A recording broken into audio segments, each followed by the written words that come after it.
tentang bagaimana keadaan kita di sekolah. Untuk itu silakan Bapak.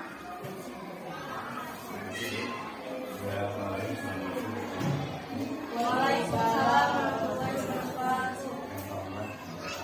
Saya berharap, saya mendoakan semoga semua guru-guru ini yang hadir sekarang yang belum jadi guru penggerak ikut lulus jadi guru penggerak. Semua dapat sertifikasi, ya, dapat sertifikasi. Kuncinya satu, ingin belajar, mau belajar, motivasi yang tinggi, ya, dan ciptakan kinerja yang baik di sekolah.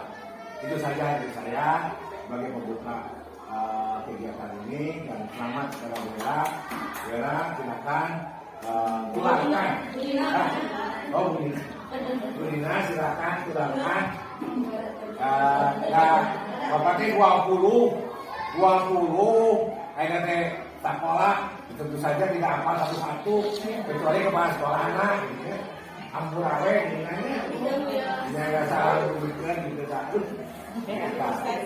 Ini belum ketemu kalau hari ini ketemu apa gitu. Ada masalah dengan dan bilang silakan silakan semua yang diperoleh sehingga menjadi kultur budaya yang baik di sekolah ini, ya, membawa citra pencitraan peningkatan kualitas itu guru-guru yang ada di SD negeri Sukarno ini, sehingga sekolah ini menjadi sekolah yang berkualitas. Ya, demikian barangkali sambutan dari Bapak. Selamat melakukan sosialisasi. Semoga mendapatkan ilmu yang bermanfaat untuk semua. Alhamdulillah, Bapak itu saja. Wassalamualaikum warahmatullahi wabarakatuh.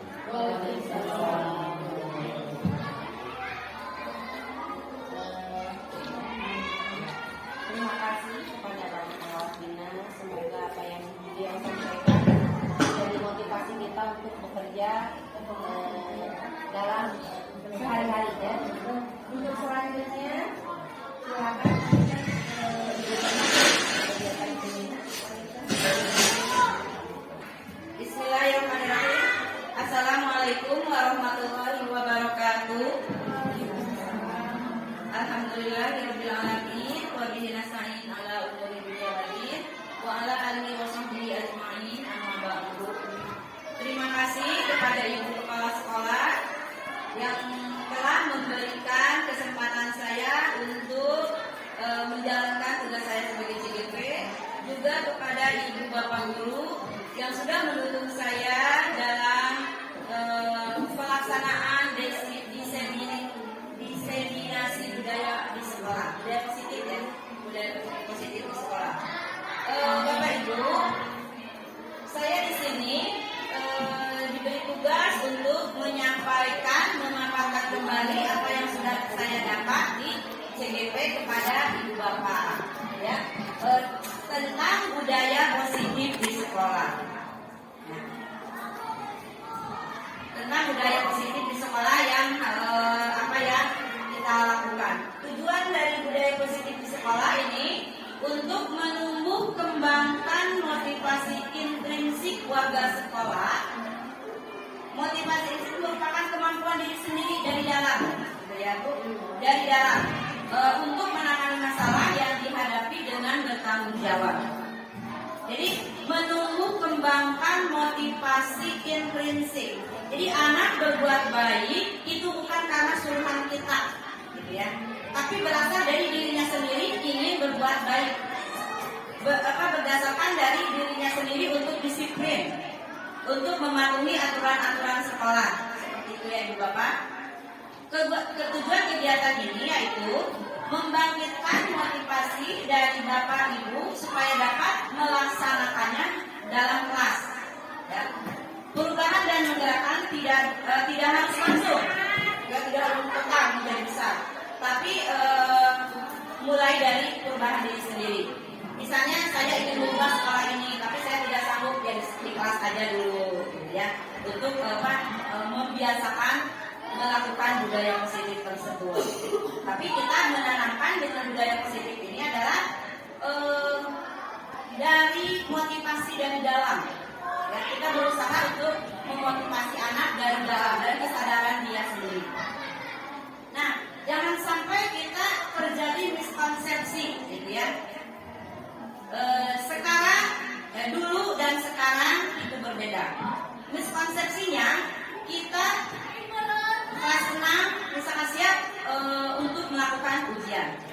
Tapi harus diganti dengan konsep tujuan pendidikan itu adalah apa? Siap hidup, bukan siap untuk. Apakah dia nanti mampu? Nah, sekarang itu di kita, gitu ya, di dunia pendidikan, saya juga banyak lihat di TikTok, banyak ada guru dan kepala sekolah yang bekerja sama merubah nilai, ada ya? Ya, merubah nilai untuk supaya lulus, ya, untuk supaya lulus di SMP favoritnya. Dan itu sangat mengecewakan untuk SMP-nya. Ternyata ketika lulus di sana diterima, ketika pembelajaran kan, masya Allah mereka kecewa. Ya, ternyata kemampuannya sangat di bawah gitu. Ya, membaca saja belum lancar, apalagi memahami materi apa yang dibaca gitu, ya. Jadi nilai angka sangat mudah, tapi kita ubah, ya. Pengertian itu kita ubah menjadi kompetensi yang kita cari, bukan nilai angka lagi, ya, di sekolah itu. Di sini alhamdulillah aman, karena ketika untuk masuk SMP itu sama sekali tidak merubah-rubah nilai, alhamdulillah tidak merubah-rubah nilai. Jadi mereka yang masuk ke SMP betul-betul nilai mereka sendiri, ya. Misalnya dari kelas B2 kemarin masuk ke SMP 4 itu karena prestasi ya, karena prestasi. Dia ranking terus dari kelas 1-nya, alhamdulillah betul lolos ke SMP 4, ya. Dan yang lainnya juga seperti itu, ya. Jadi yang kita tanamkan ke anak itu jangan nilai yang paling besar, tapi kompetensinya mana, ada tidak, mampu tidak anak itu, ya, bersaing. Kemudian ujian standar. Ujian standar kan ada KKM, ya, ada batas nilainya, gitu ya. Nah, kita jangan harus merubah mindset kita itu dari situ. Harus menjadi ujian bermakna. Dengan ujian itu apa sih yang didapat anak, ya. Jadi bukan hanya nilai saja, bukan jadi nilai standar. Kemudian anak diharapkan bukan hanya menghafal, tapi mengalah, ya. Menghafal materi-materi terus-terusan misalkan, gitu ya. Ada paling sebagian anak yang bisa menghafal, tidak bisa mengalah dari apa yang sudah didapatkannya itu. Yang diharapkan untuk sekarang itu harus mengalah, bukan menghafal materi-materi, tapi dia tidak paham. Kalau mengalah kan mengerti apa yang dipelajarinya. Kemudian kepatuhan. Patuh. Ya, bagaimana sih patuh? Disiplin. Tapi karena patuh itu dia takut sesuatu. Ya, bukan karena kemandirian dia. Harusnya dia mandiri. Dengan datang dari dirinya sendiri. Nah, dalam budaya positif di sekolah ini, materi-materinya itu ada 6, ya, di sini. Yang pertama, disiplin positif dan nilai-nilai kebajikan universal. Kemudian yang kedua, teori motivasi, hukuman dan penghargaan. Yang ketiga, keyakinan kelas. Yang keempat, kebutuhan dasar manusia. Yang kelima, posisi kontrol guru. Yang keenam, segitiga restitusi. Nah, ini materi budaya positif ini harus kita pahami semua, bukan hanya oleh saya sebagai guru penggerak, oleh kami dengan dosen bukan. Tapi memang ini harus dipraktekkan di sekolah kita. Kalau kita ingin maju, ingin anak betul-betul merdeka, dan pembelajaran kita pun ingin berpihak kepada anak. Kalau memang kita ingin seperti itu, nah kita praktekkan budaya-budaya positif ini di kelas. Nah, kebetulan di sini ada GP dan CGP, jadi kita alhamdulillah bisa menerima materi ini, ya. Materi-materi ini betul-betul sangat penting, dan saya juga sampai membuka mata gitu. Ternyata apa yang telah saya lakukan dulu itu keliru, gitu ya, keliru. Apa yang sudah saya lakukan itu ternyata jauh dari harapan yang sebenarnya, gitu ya. Di sini nilai positif. Nah, nilai-nilai kebajikan itu yang sudah kita ketahui Pancasila ini yang berkebinekaan global, bergotong royong, kreatif, bernalar kritis, mandiri. Ya tadi bagaimana dan betapa yang pertama, nah itu ya. Ini disiplin positif dan nilai-nilai kebajikan universal keseluruhannya itu tercantum di profil pelajar Pancasila yang sudah kita ketahui. Dan ini bukan hanya sekedar kita nyanyikan, ya, bukan hanya dikenal sebagai kata-kata saja, gitu ya, bukan hanya dihafal, tapi kita praktekkan semuanya ini ya. Beriman, bertakwa kepada Tuhan Yang Maha Esa-Nya, berkebinekaan globalnya, bergotong royongnya, kreatifnya, bernalar kritis dan mandirinya. Kemarin kalau kita pergi lagi mengingat visi guru penggerak, visi sekolah kita, apakah sudah sesuai dengan profil pelajar Pancasila? Atau diantaranya misalnya ada berakhlakul karimah, kan kita kemarin ya, Bu Imas ya, kemarin ada berakhlakul karimah ya, visi-visinya. Kemudian ada juga kreatif, ya, mandiri ada ya kemarin itu. Ya. Nah, itu ya di situ ada. Jadi kita alhamdulillah visi kita sudah sesuai dengan profil pelajar Pancasila. Tinggal bagaimana kita mempraktikannya, mengimplementasikannya di kehidupan kita atau kepada anak-anak. Ya seperti itu. Kalau satu-satu, nah ini contoh untuk mempraktikkan budaya positif. Ada pertanyaan, ya Ibu Bapak ada pertanyaan. Ibu Ambar, sebelah sini sekali kali. Ibu Ambar, guru wali kelas 2A di SD Pelita Hati, sedang bingung menghadapi ulah salah satu murid di kelasnya bernama Doni. Beberapa anak di kelas 2A telah datang padanya dan mengeluhkan Doni yang seringkali meminta bekal makan siang mereka dengan paksa. Jika menghadapi situasi seperti itu, seperti Ibu Ambar, apa yang akan Anda lakukan? Menurut Anda, kira-kira apa alasan Doni melakukan hal itu? Nah, Ibu Bapak, mangga siapa yang mau mencoba untuk menjawab?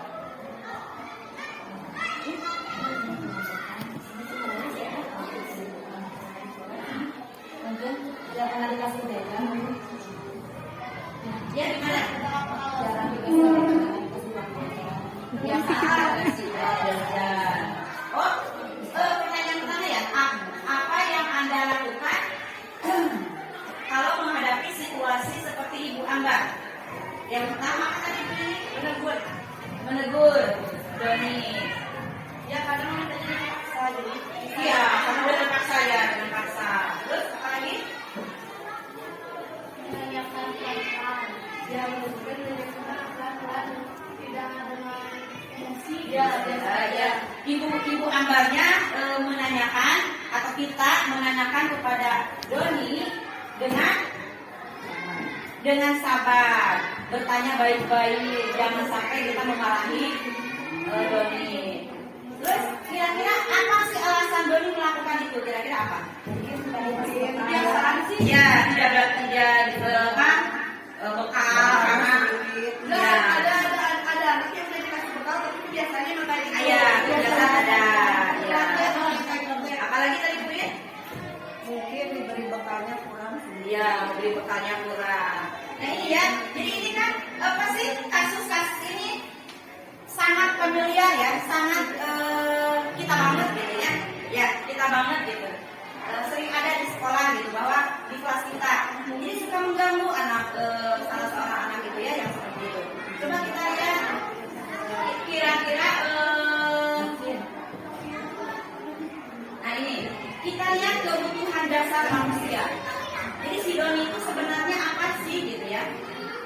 Melakukan itu untuk apa gitu? Ini kebutuhan dasar 5 kebutuhan dasar manusia itu adalah satu kebutuhan untuk bertahan hidup. Ya, kebutuhan untuk bertahan hidup atau survival. Nah, yang kedua cinta dan kasih sayang, love and belonging. Ketiga kebebasan. freedom. Keempat, kesenangan, Pak. 5, kekuasaan atau power. Nah, kalau kita lihat dari kasus Doni tadi, kebutuhan dasar Doni apa yang sampai dia melakukan itu? Kira-kira? Kesenangan. Bisa kesenangan karena dia ingin mengganggu temannya. Iseng. Nah, iseng ya. Apalagi?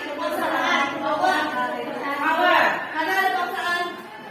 Soalnya dari situ dia minta dimakan, jadi dia pengen. Oh iya, jadi dia merasa dia itu berkuasa di situ. Dia mempunyai power, memiliki power. Bisa ya, memiliki power. Kemudian ada lagi kebutuhan untuk bertahan hidup, yaitu makan, minum. Ya, itu kebutuhan diantaranya ya, kebutuhan untuk bertahan hidup tuh bukan itu saja, gitu ya, bukan makan minum saja. Tapi di sini Doni melakukan itu karena diantaranya tadi kebutuhan untuk bertahan hidup. Terus kesenangan, iseng ya, kekuasaan, power, karena dia memaksa.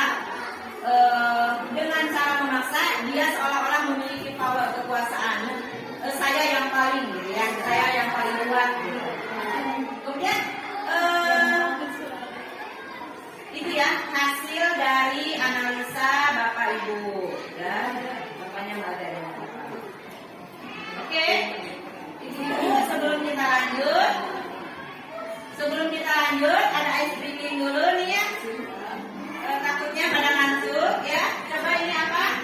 Clue-nya sama dengan 5.000 sama dengan 4. 8.000 sama dengan 5. Maka 9.000 berapa?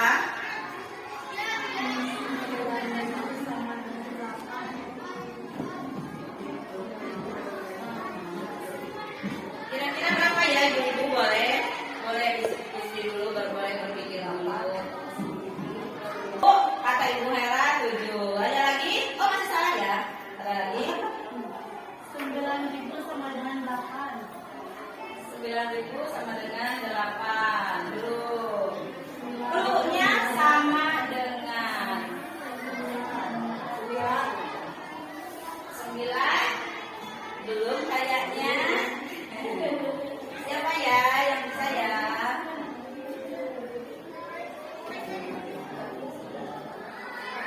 Ayo biar nggak ngantuk. Ada. 5.000 sama dengan 4. 8.000 sama dengan 5. Halo? Asin. Untuk kata ya? Oh.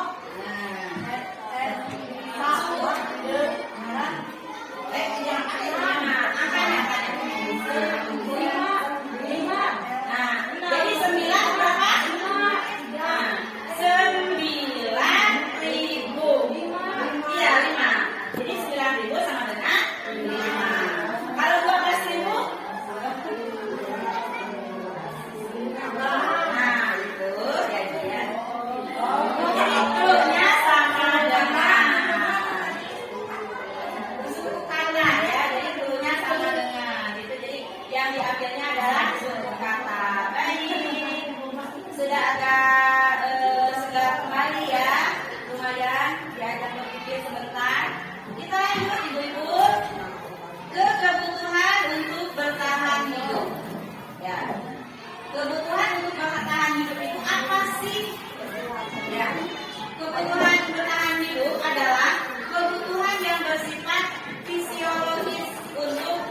ya, kasih sayang dan rasa diterima, kebutuhan diterima.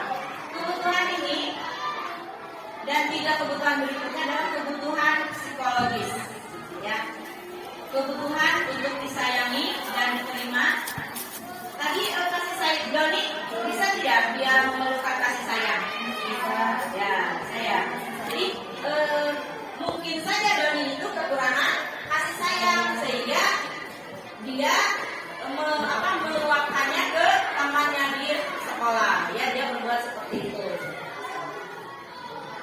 Kebutuhan kasih sayang dan diterima meliputi kebutuhan akan hubungan, ya, koneksi sosial, kebutuhan untuk memberi dan menerima kasih sayang, dan kebutuhan untuk merasa menjadi bagian dari suatu kelompok. Itu sama, itu merupakan kebutuhan kasih sayang juga, ya, diterima di sebuah kelompok. Kebutuhan ini juga meliputi keinginan untuk tetap terhubung dengan orang lain, seperti teman, keluarga, pasangan hidup, teman kerja, binatang peliharaan, dan kelompok di mana kita tergabung. Jadi kalau ada orang yang merasa kesepian, gitu ya, dia itu kurang kasih sayang dan merasa diterima. Jadi kalau di kelompoknya tidak diterima di kelompok tersebut, seperti itu. Kita lanjut dengan kebutuhan penguasaan atau kebutuhan pengakuan atas kemampuan. Ya. Kebutuhan ini berhubungan dengan kekuatan untuk mencapai sesuatu, menjadi kompeten, menjadi terampil, diakui atas prestasi dan keterampilan kita, didengarkan dan memiliki rasa harga diri. Kebutuhan ini meliputi keinginan untuk dianggap berharga. Ya, bisa membuat perbedaan, bisa membuat pencapaian, kompeten, diakui, dihormati. Ini meliputi self-esteem dan keinginan untuk meninggalkan pengaruh. Nah, itu ya, jadi penguasaan, ya, penguasaan.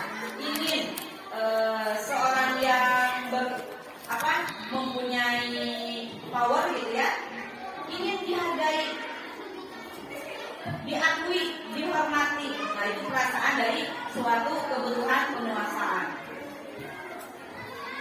Selanjutnya, kebutuhan kebebasan. Kebutuhan kebebasan atau kebutuhan akan pilihan. Kebutuhan untuk bebas adalah kebutuhan akan kemandirian, otonomi, memiliki pilihan dan mampu mengendalikan arah hidup seseorang. Ya. Anak-anak dengan kebutuhan kebebasan yang tinggi memikirkan pilihan, ya.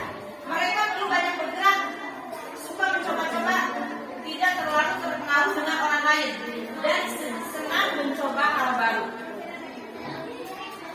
Itu kebutuhan kebebasan. Jadi anak-anak juga memiliki kebutuhan kebebasan, ya.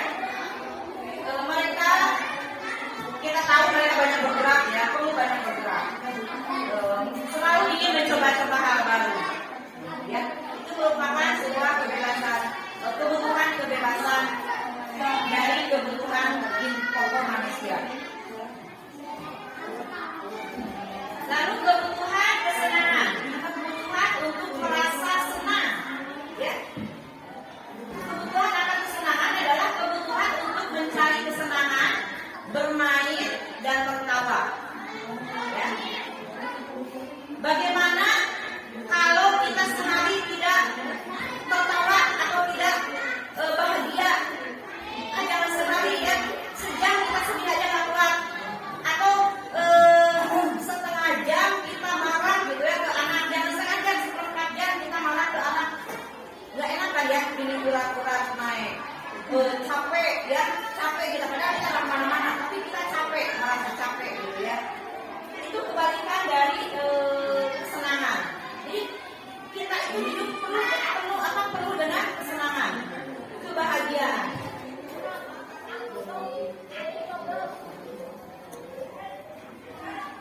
Ya, betapa menyedihkan Gleiser menghubungkan kebutuhan akan kesenangan dengan belajar.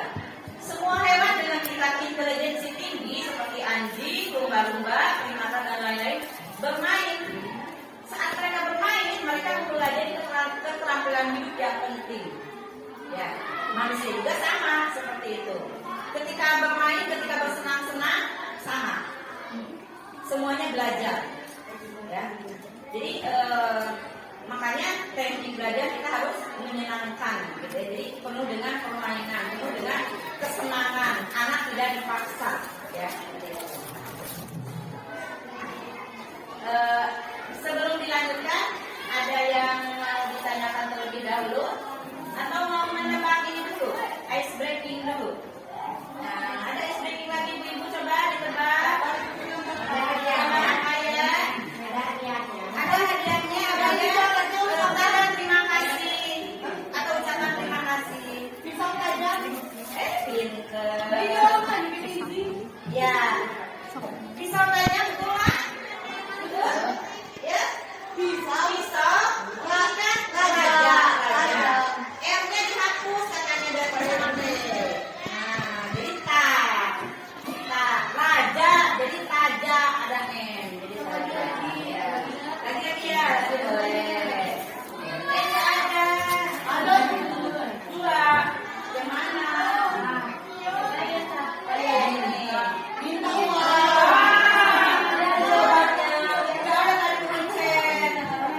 Apa jawabannya, Detek?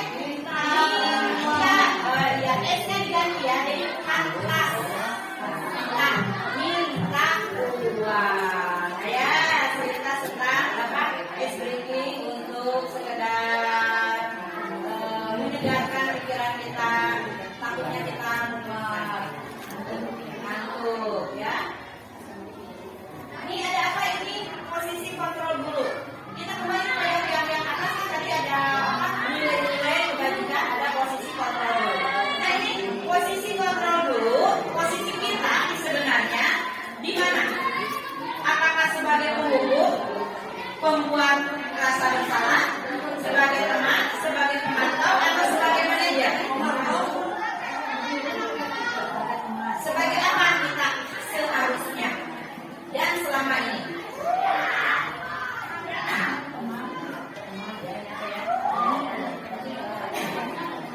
Nah, iya, ya penjelasannya. Posisi kontrol penghukum itu seperti apa sih? Ya, seorang penghukum bisa menggunakan hukuman fisik atau maupun verbal. Penghukum, melotot misalnya, menghukum apa coba bisa contohnya penghukum? Jadi setiap kesalahan anak dihukum. Terlambat sekolah misalnya hukumannya apa? Berdiri di depan kelas atau apa? Makan gorengan. Makan gorengan itu enak atau bukan hukuman? Nah itu ya. Jadi seorang penghukum adalah dia bisa menggunakan hukuman fisik kalau ada guru yang menggunakan seperti itu ya. Banyak ya contohnya ya dalam kita dengar. Kemudian membuat orang merasa bersalah biasanya dikeluarkan bersuara lembut. Suara lembut bisa disampaikan, tapi anak itu merasa bersalah dengan kita bicara itu. Misalnya membuat orang merasa bersalah. Contoh kalimatnya. Ada. Ya, atau seseorang yang tadi Doni, kenapa kamu merebut makanan teman kamu? Nah, Doni, mengapa kamu merebut makanan teman kamu? Enggak sih, enggak. Kenapa? Merasa bersalah tidak Doni?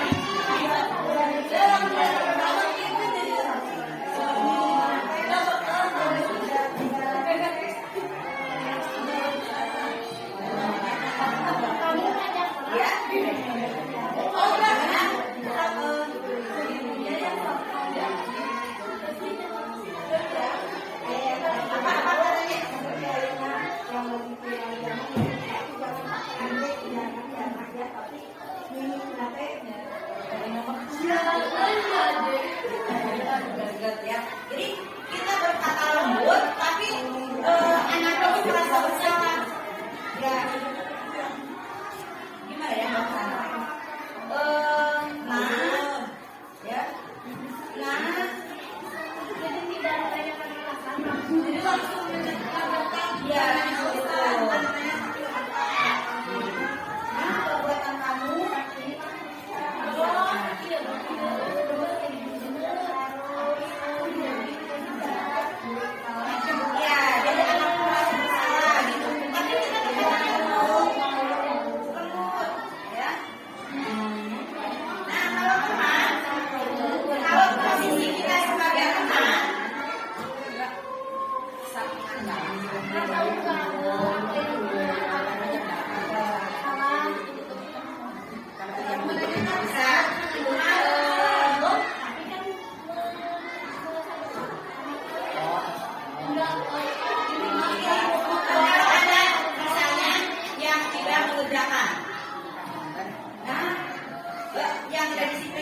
lakukan.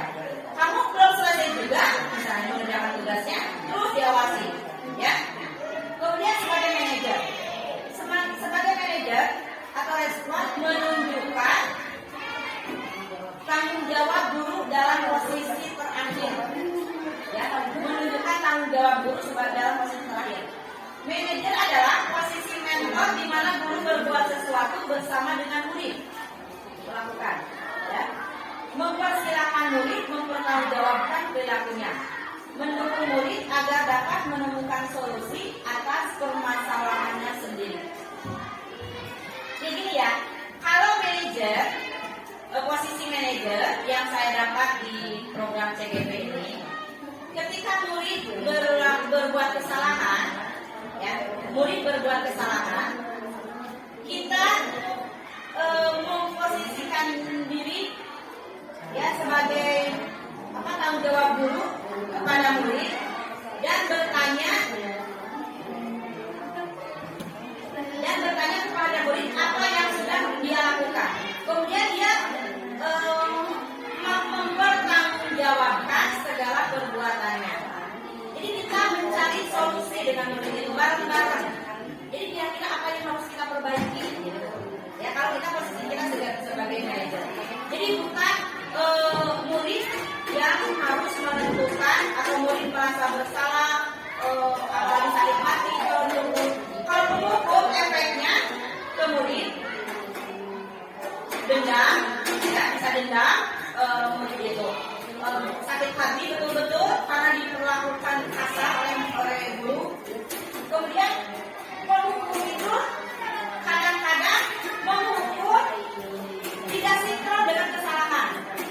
Ya, misalnya tidak menulis, tapi menghukumnya dengan lari. Apakah berhubungan menulis dengan lari? Misalnya, ya, gitu. Jadi penghukum itu tidak menghukumnya, memberikan hukuman tidak sesuai dengan apa kesalahannya. Nah, kalau manajer kita diskusi, ya, diskusi dengan murid. Apa yang harus diperbaiki dari kesalahan yang sudah diperbuat. Nah, makanya di sini posisi kontrol kita harus menjadi seorang manajer. Kalau kita juga seorang teman, itu muridnya seperti itu tadi, ya, manja kepada guru. Kalau tidak ada guru itu, dia jangan melakukan kebaikan itu, ya, budaya positif itu. Kemudian, nah, untuk menerapkan budaya-budaya positif, kita kan di sekolah suka membuat peraturan, ya, baik peraturan sekolah maupun peraturan kelas, ya, ibu bapak, ibu-ibu membuat peraturan. Kalau ke sekolah harus memakai seragam, datang tepat waktu. Nah, itu aturan, ya. Nah, di sini aturan kesepakatan kelas dan keyakinan kelas itu berbeda, tapi berbeda tipis, ya. Bisa ada yang bisa membedakan antara peraturan, kesepakatan kelas, dan keyakinan kelas. Yang sudah dibuat oleh kita selama ini apa? Kesepakatan kelas. Kesepakatan kelas sudah, alhamdulillah. Ya, peraturan kelas jelas sudah terlewat, ya, itu diganti dengan kesepakatan kelas. Kita membuat kesepakatan kelas bukan oleh kita sendiri, kan, tapi dengan murid secara sepakat, gitu kan? Makanya disebut dengan kesepakatan kelas. Nah, sekarang ini kenapa jadi keyakinan kelas?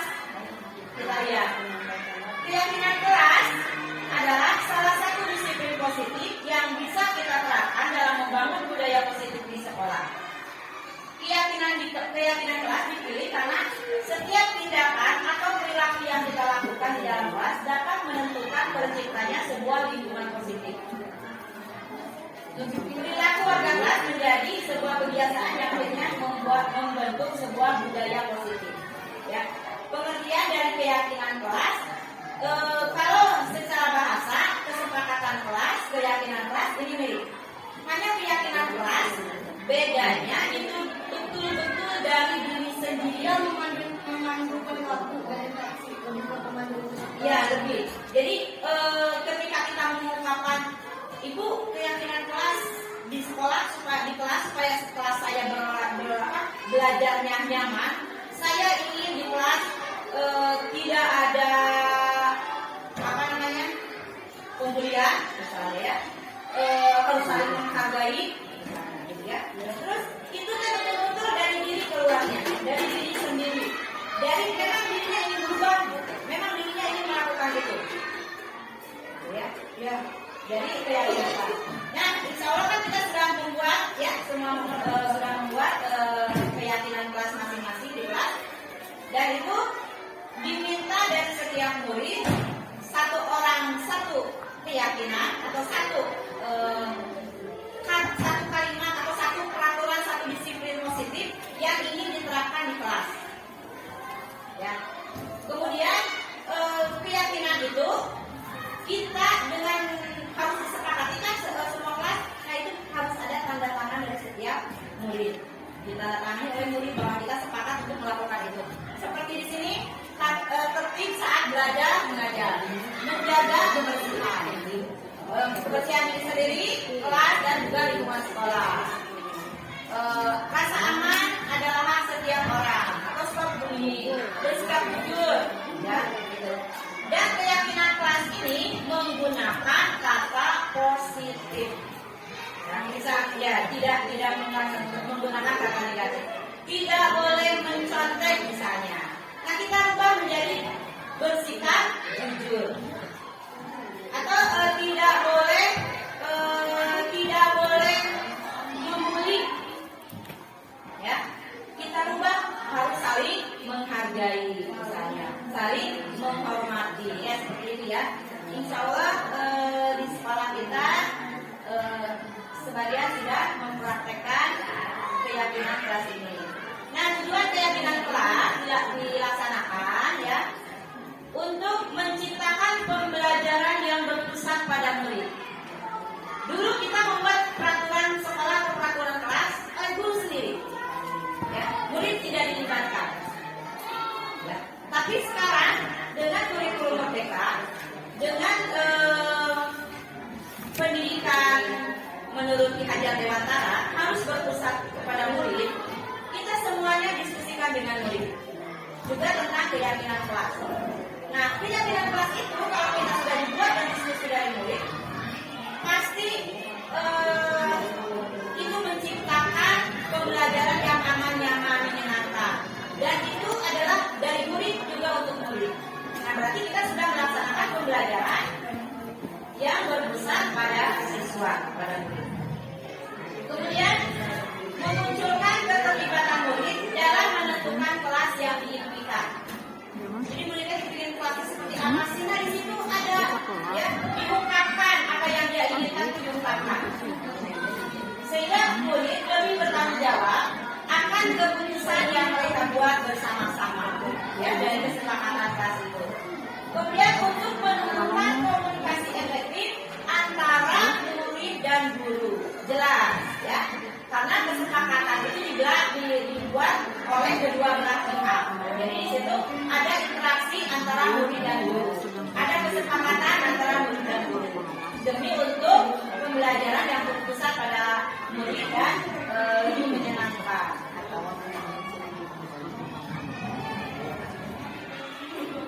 Nah, contoh dari keyakinan kelas.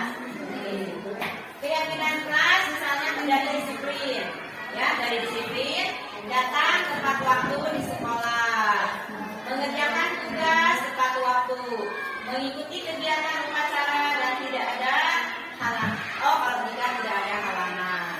Kemudian memakai seragam sesuai jadwal, menggunakan kata-kata sopan. Ya, contoh dari nilai-nilai kebajikan disiplin ya dari itu. Kemudian religiusnya mengucapkan salam ketika masuk atau keluar kelas, membaca juz amma di awal pembelajaran menjadi kebiasaan ya ibu bapak, kebiasaan karena kita kan juz amma lagu-lagu nasional ya jarang kita nyanyikan ya kecuali di hari Senin. Nah, untuk itu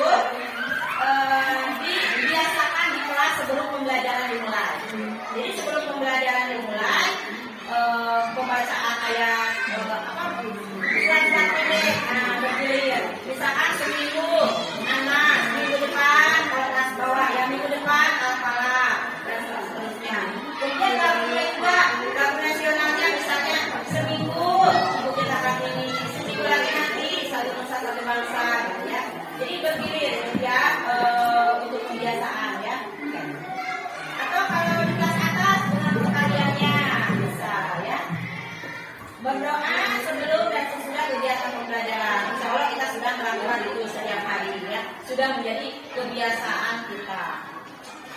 Kemudian peduli lingkungan. Ya, peduli lingkungan diantaranya melakukan piket kebersihan sesuai jadwal, mengikuti kegiatan kebersihan sekolah, membuang sampah pada tempatnya, menjaga kelas tetap bersih dan nyaman. Ya, perhatian kelas dari peduli lingkungan. Insya Allah juga ini sering kita lakukan dan sudah menjadi sebuah kebiasaan. Kemudian toleransi. Dari toleransi menghormati guru dan siswa, ya. Kemudian berteman dengan semua siswa, dan jika mengalami kesulitan, bekerja kelompok dengan sehat dan menghargai orang lain. Ya, seperti itu, Bapak. Ya.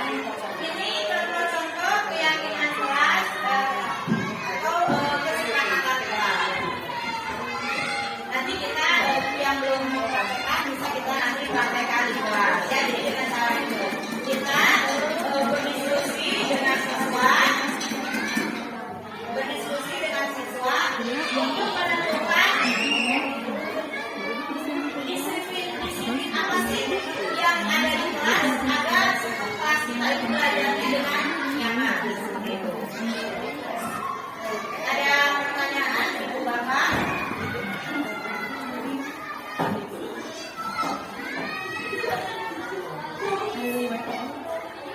Ada yang mau ditanyakan tentang keyakinan kelas? Atau ya, cara membuatnya misalnya, atau bagaimana? Kemudian Perbedaan antara kesepakatan kelas dan keyakinan kelas yang lebih detailnya kayak gimana? Kita soalnya kan tadi kita punya nama sama aja. beda dikit, beda Tapi yang di dalamnya beda dikit. Contoh misalnya,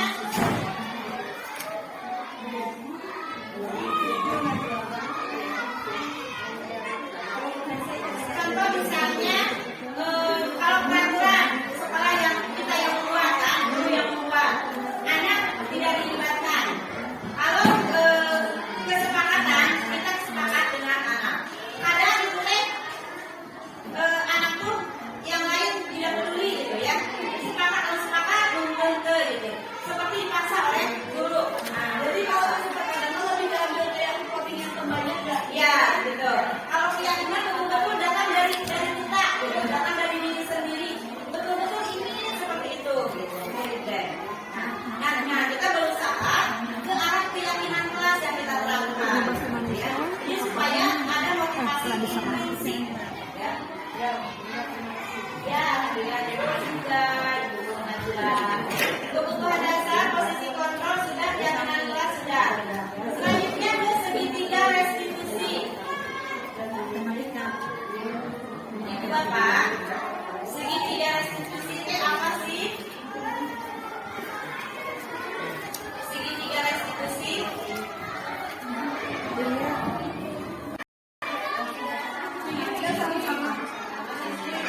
Segitiga sama sisi sama kaki. Ya, segitiga sama sisi. Ya, sama sisi. Segitiga sama sisi. Karena apa? Karena dari ketiga itu seimbang. Seimbang. Ya, tidak berat sebelah.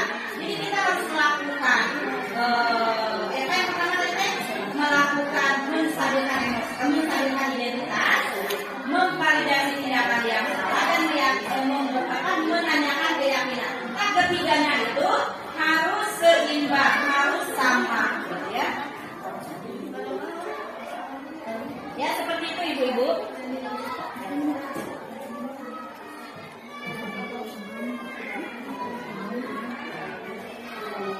Nah, yang pertama segitiga restitusi menstabilkan identitas itu.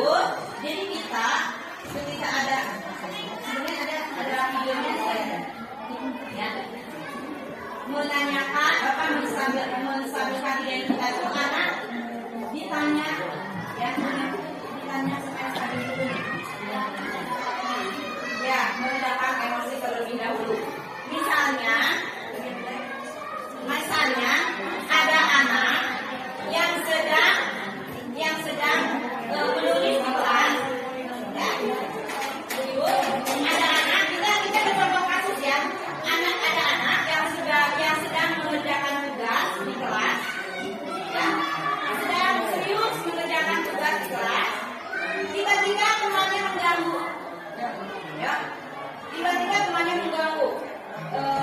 sambil pensilnya atau di mejanya digoyang-goyang atau seperti apa.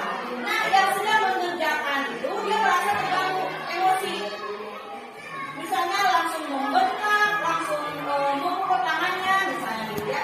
Nah, itu kejadiannya. Nah, ketika kita melihat kejadian itu sampai berantem ya, mereka itu sampai berantem misalnya. Nah, setelah itu kita panggil anak yang diganggu tersebut, ya anak yang diganggu. Ya, ibu. Jadi ini contohnya. Kita panggil anak yang diganggu, yang merasa terganggu, duduk, kita berhadapan-hadapan. Kita posisi sebagai manajer, ya sebagai manajer. Kita tanya dulu tadi menstabilkan identitas. Kemudian tadi kamu berkelahi, ya misalkan. Iya Bu, tadi saya lagi menulis diganggu oleh apa?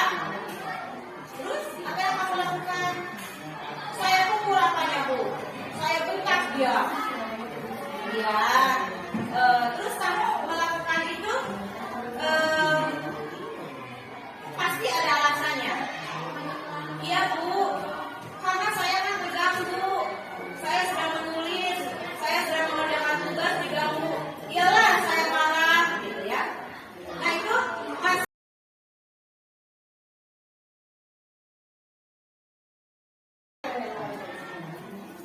iya Ibu tahu.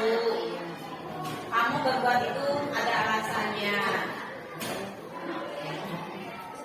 Dan kalau itu juga menimpa ibu, pasti kita pasti berbuat seperti itu karena kesal. Kamu berhak melakukan itu. Dan menghargai kamu tidak melakukan lebih dari itu. Misalnya memukul teman kamu, mendorong teman kamu sampai terjedot, itu kan bahaya. Ibu hargai apa yang kamu lakukan. Kamu hanya sekedar melakukan itu. Iya Bu, kan dia jadi nomor lagi ya. Ya Bu, saya memang melakukan itu. Lalu apa yang kamu lakukan itu salah tidak? Salah Bu. Lalu apa keyakinan kelas yang mana yang kamu langgar? Iya Bu, ada tidak sabar dalam menghadapi masalah atau tidak bertanggung jawab misalnya ya. Ya Bu, ada saya melanggar keyakinan yang itu. Terus kamu mau tidak memperbaiki kesalahan kamu? Ya Bu, saya mau memperbaiki kesalahan saya. Bagaimana cara kamu memperbaiki kesalahan kamu? Saya akan berusaha lebih sabar Bu, tidak cepat marah. Saya akan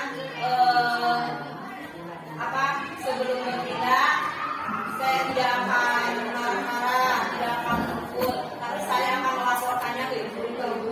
Oh iya, bagus. Ya, ibu setuju dengan apa ya? Sudah kamu yang akan kamu lakukan nantinya. Nah itu ibu-ibu seperti itu. Jadi menanyakan keyakinan kelas lainnya.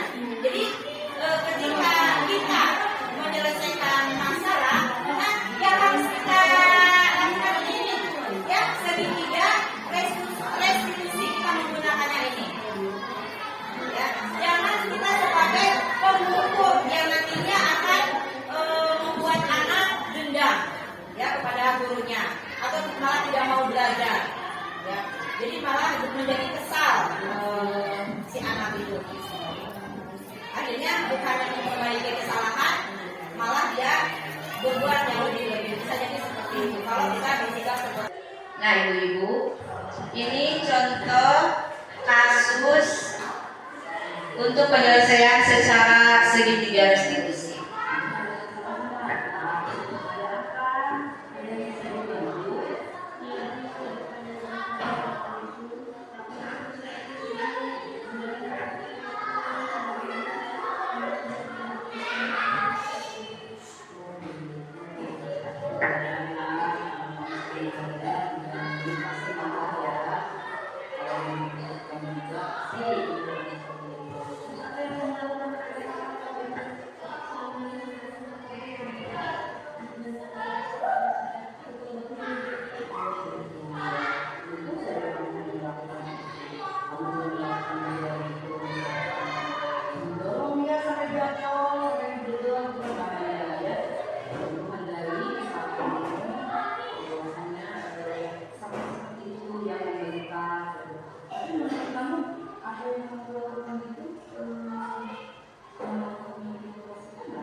ya ibu-ibu contoh kasusnya.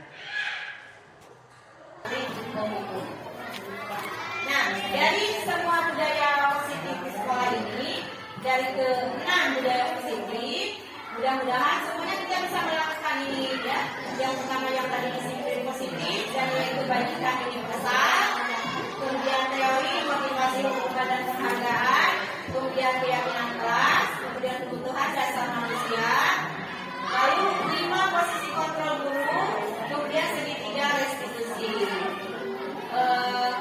Mudah-mudahan materi yang saya sampaikan dapat diimplementasikan oleh semua oleh kita di kelas. Kita posisi kontrol kita mungkin yang awalnya jadi pembuku, yang awalnya jadi pemantau, yang awalnya sebagai teman. Nah, sekarang kita berubah menjadi seorang manajer. Ya, posisi kita sebagai seorang manajer. Agar murid merasa nyaman, merasa bertanggung jawab juga untuk dirinya sendiri. Dan ketika menghadapi masalah pun, murid dia dapat memperbaiki masalahnya dengan baik. Kemudian ketika dia sudah menyelesaikan masalah, dia merasa kuat kembali, dirinya merasa kuat kembali, merasa percaya diri kembali ke kelompoknya, ke lingkungannya. Dia tidak merasa minder karena telah berbuat salah, tapi dia merasa kuat setelah kita menyelesaikan masalah dia dengan cara segitiga restitusi. Seperti itu ibu. Ada yang mau bertanya, baik? Atau mau bertanya? Ya. Kalau misalkan apa tadi dari segitiga restitusi ya, ada kasus-kasus yang sering kita hadapi ya di sekolah, di kelas. Banyak sekali kasus yang kita hadapi di kelas. Nah, kita pun sebagai guru harus lebih mempraktekkan nilai-nilai kebajikan kita sebagai guru. Ya, nilai-nilai kebajikan kita. Kita harus lebih bersabar ya menghadapi sekolah tingkat murid ya yang mungkin membuat kita harus berpikir kreatif, kritis dalam menyelesaikan setiap masalah. Tidak dengan hukuman-hukuman yang nantinya hukuman tersebut membuat murid merasa dendam, kesal, marah, kecewa dan dengan kita.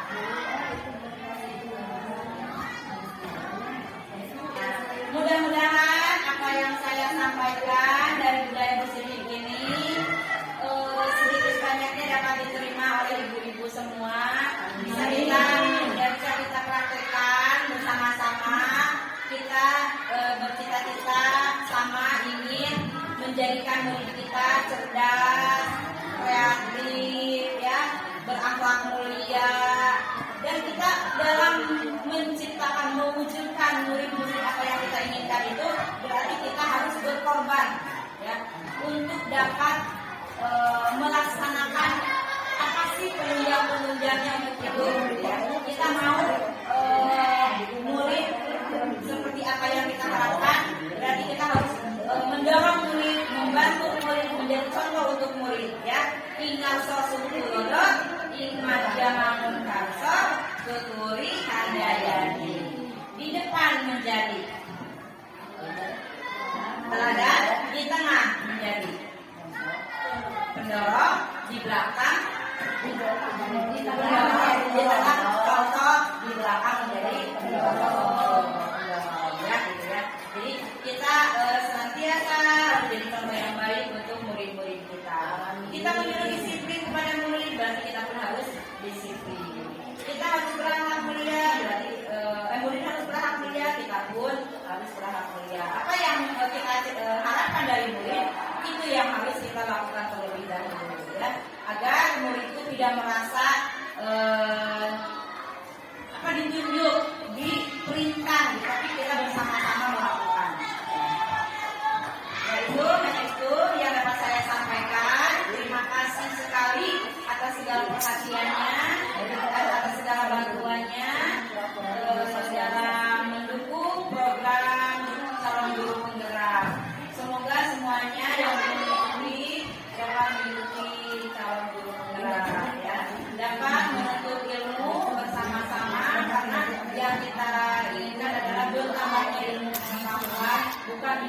satu yang lain demi untuk kemajuan anak-anak kita, demi semuanya demi anak ya.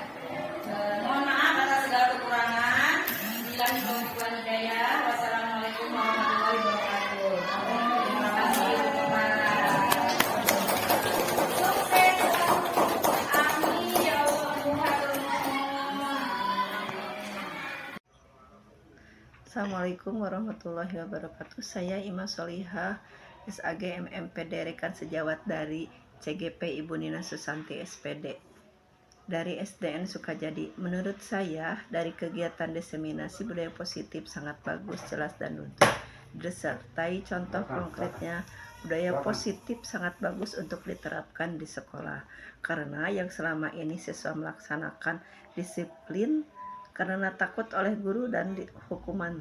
Tapi setelah mendengarkan pemaparan budaya positif dari Ibu Nina, semakin jelas dan dapat lebih mengerti bagaimana menerapkan budaya positif dengan motivasi intrinsik siswa.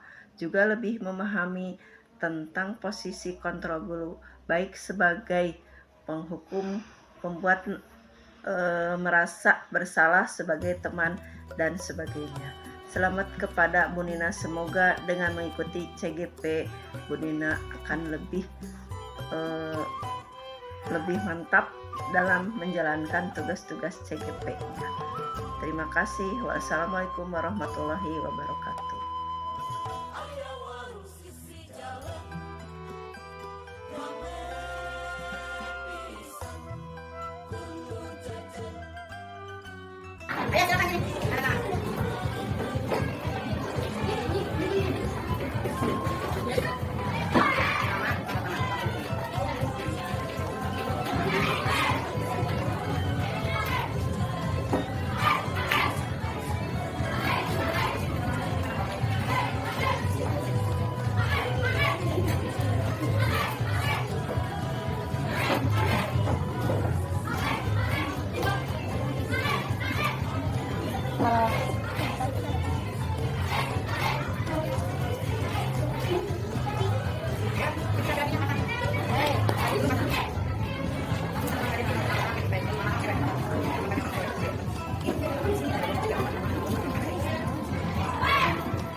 Assalamualaikum warahmatullahi wabarakatuh. Perkenalkan, nama saya Ana Mulida Saltabila dari kelas 6B.